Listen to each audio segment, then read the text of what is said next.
శ్యామ్ ప్రసాద్ గారు. వీరు వృత్తిరీత్యా కేంద్రీయ విద్యాలయంలో పనిచేసినటువంటి మానవ అనుభవం గడించినటువంటి తెలుగు బోధన చేసినటువంటి ఆచార్యులు.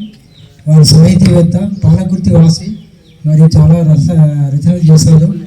మన ఈ చుక్క రామయ్య గారి జీవిత చరిత్ర కూడా రాసినటువంటి మహనీయుడు. సభకు నమస్కారం. 900 సంవత్సరాల క్రితం 900 సంవత్సరాల క్రితం బహుశా ఈ శాసనం వేసినప్పుడు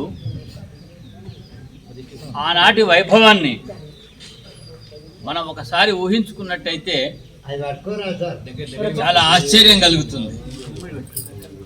అటువంటి మనం 900 సంవత్సరాల తర్వాత ఈరోజు మన గూడూరు గ్రామంలో ఆ శాసనానికి మనం పట్టాభిషేకం చేస్తున్నాం. ఈ సభలో పాల్గొనడం మనందరి అదృష్టం అని మీకు మనవి చేస్తున్నాం. చినిగిన చొక్కానైనా తొడుక్కో, కానీ ఒక మంచి పుస్తకం మాత్రం కొనుక్కో. కాబట్టి హైదరాబాదులో జరుగుతున్నటువంటి 37వ పుస్తక ప్రదర్శనకు ఈ మధ్యలో ఒక 4 రోజుల క్రితం వెళ్ళొచ్చాను. ఈ గూడూరు శాసనాన్ని గురించి ఒక 20 పుస్తకాలలో నేను చదివి వచ్చాను. ఇవాళ వచ్చినటువంటి ఆవిష్కృతమైనటువంటి ఈ పుస్తకం మాత్రమే కాదు, ఒక 20-25 పుస్తకాలలో ఈ గూడూరు శాసనాన్ని గురించి వివరించినటువంటి విశేషాలు ఆయా గ్రంథాలలో మహామహులైనటువంటి వాళ్ళు రాశారు. సాధారణంగా శాసనాలు అనగానే మనకు చరిత్రలో ఆనాడు మల్లంపల్లి సోమశేఖర శర్మ గారు, తెలంగాణ ప్రాంతంలో భిన్నూరి నరసింహశాస్త్రి గారు, వాళ్ళను ఒక రకంగా శాసనాల శర్మ గారు అని అనవచ్చు. ఆ తర్వాత ఇక్కడ ఈ వరంగల్ జిల్లా ప్రాంతానికి సంబంధించి కాకతీయ శాసన సాహిత్యం అనే పేరుతో పరబ్రహ్మ శాస్త్రి గారు ఒక పుస్తకాన్ని తీసుకొని వచ్చారు. నేను కళాశాల విద్యార్థిగా ఉన్నప్పుడు ఏదో ఒక పోటీలో పాల్గొన్నప్పుడు నాకు బహుమతిగా ఈయన రాసినటువంటి పుస్తకాన్ని ఇచ్చారు. అందులో మొట్టమొదటిసారిగా నేను ఈ గూడూరు శాసనాన్ని గురించి చదవటం జరిగింది. అయితే ఈ శాసనం ఒక ప్రామాణికమైనటువంటి వృత్త పద్య రచనకు శ్రీకారం చుట్టినటువంటి శాసనంగా చరిత్రలో మనకు మిగిలిపోతుంది. ఇంతకు మునిపే మనకు చెప్పారు, కామసానమ్మ కాకతీయ వంశానికి భిక్ష పెట్టినటువంటి ఆమె, హనుమకొండను రాజధానిగా అప్పగించినటువంటి స్త్రీ, ఒక వీర నారిగా కామసానమ్మ మనకు కనపడుతూ ఉంది. శాసనంలో 111 పంక్తులు కన్నడ భాషలో, 36 పంక్తులు తెలుగు భాషలో ఉన్నాయి. ఈ శాసనాన్ని గురించి కొంత చర్చ కూడా బాగా జరిగింది. బహుశా నాకు సంబంధించి నాకు తెలిసినంత మటుకు ఈ గూడూరు శాసనాన్ని గురించి జరిగినంత చర్చ మరి ఏ శాసనాన్ని గురించి కూడా జరగలేదు. ఇందులో అనేక వాదోపవాదాలు జరిగాయి. దుర్జయ వంశానికి చెందినటువంటి వెన్నడు, ఇతన్ని చాలామంది తమ వంశాలకు మూల పురుషుడిగా చెప్పారు. మన తెలుగు సామ్రాజ్యాన్ని చూచినట్టయితే శాతవాహనులు, ఇక్ష్వాకులు, విష్ణుకుండినులు, చోళులు, చాళుక్యులు, కాకతీయులు, తర్వాత ఆసబ్జాహీల వరకు, మొఘల్స్ నుండి ఆసబ్జాహీల వరకు అనేక రాజవంశాలు పరిపాలించాయి. అయితే ఒక ప్రామాణికమైనటువంటి వృత్త పద్య రచన అనేది వచ్చినప్పుడు మనకు గూడూరు శాసనాన్ని మనకు అనేక సార్లు తెలపడం జరుగుతుంది. ముఖ్యంగా ఈనాడు నాకు చాలా సంతోషంగా ఉంది. ఇవాళ గూడూరు గ్రామంలో సేద్యం చేసుకున్నటువంటి రైతులందరూ కూడా ఆనాడు విరియాల మల్లన్న తవ్వించినటువంటి చెరువు నీరే మనకు ప్రాణాధారం. ఇవాళ మీరు తాగుతున్నటువంటి మాంకాలమ్మ బావిని తవ్వించినటువంటి వాడు కూడా ఈ విరియాల మల్లన. కాబట్టి ఈ రకంగా మన గూడూరు గ్రామానికి, ఈ శాసనానికి ఒక రకంగా చెప్పాలంటే గూడూరు గ్రామానికి గుండె ఈ విరియాల మల్లన వేయించినటువంటి ఈ శాసనం. గ్రామాలలో అనేక రకాలైనటువంటి సాహిత్యము, చైతన్యము, దేవాలయము, శిల్పము, సంగీతము ఇలాంటివి ఎన్నో ఉన్నాయి. కాలక్రమేణా ఇప్పుడే మనం చెప్పుకుంటున్నట్టుగా మనకు బుక్ కల్చర్ తగ్గింది, లుక్ కల్చర్ పెరిగింది. దీనివల్ల మనకు వస్తున్నటువంటి సమస్యలు ఇవి. లుక్ కల్చర్లో విశ్లేషణ అనేది ఉండదు, కేవలం చూడటం మాత్రమే. చూస్తాము, చూసింది వెంటనే మర్చిపోతాం. అదే పుస్తకంలో కనుక మనం చదివినట్టయితే అది మనకు అవగాహనకు వస్తుంది, ఆలోచనకు వస్తుంది, సృజనాత్మకతకు వస్తుంది, చారిత్రకమైనటువంటి పరిణామాలు మనకు అవన్నీ కూడా తెలిసేటువంటి అవకాశం ఉంది.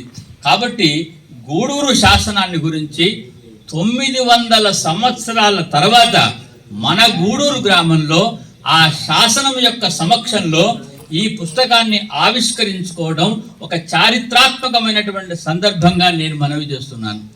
శ్రీ పోతన చైతన్య వేదిక చరిత్రలో ఇదొక మైలురాయి, ఈ పుస్తక ఆవిష్కరణ. ఈ పుస్తకము అదేవిధంగా గూడూరు చరిత్ర. ఇవాళ గూడూరు గ్రామ వాస్తవ్యులు శ్రీ పోతన చైతన్య వేదిక వారు మన తెలంగాణ ప్రాంతాల్లోని అన్ని గ్రామాలకు ఒక స్ఫూర్తినిచ్చారు. ఈ రకంగా మీ గ్రామాల యొక్క చరిత్రను వెలికి తీయండి, ఇగో మేము మా గూడూరు యొక్క శాసనాన్ని వెలికి తీసాం, మా గూడూరు యొక్క గ్రామం యొక్క చరిత్రను వెలికి తీసాం అని ప్రపంచానికి సాటుతూ ఉన్నారు.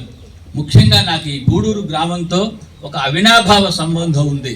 పూజ్యులు, దేశభక్తులు, స్వాతంత్ర సమరయోధులు, వెలుగు పత్రిక ద్వారా చీకట్లను పారదొలిగినటువంటి విశ్వనాథం గారు, అదేవిధంగా ఐఐటి రామయ్య గారు, వారి కారణంగా నేను అనేక సందర్భాలలో ఈ గూడూరు గ్రామానికి వచ్చేటువంటి వాడిని.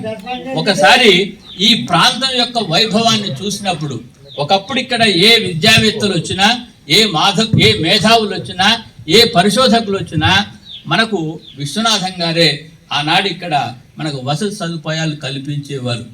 ఆ రకంగా ఈ ప్రాంతం యొక్క వైభవాన్ని స్తుతిస్తూ ఒక పద్యం మాత్రమే వినిపిస్తాను, ఒక 2 నిమిషాలు మాత్రమే.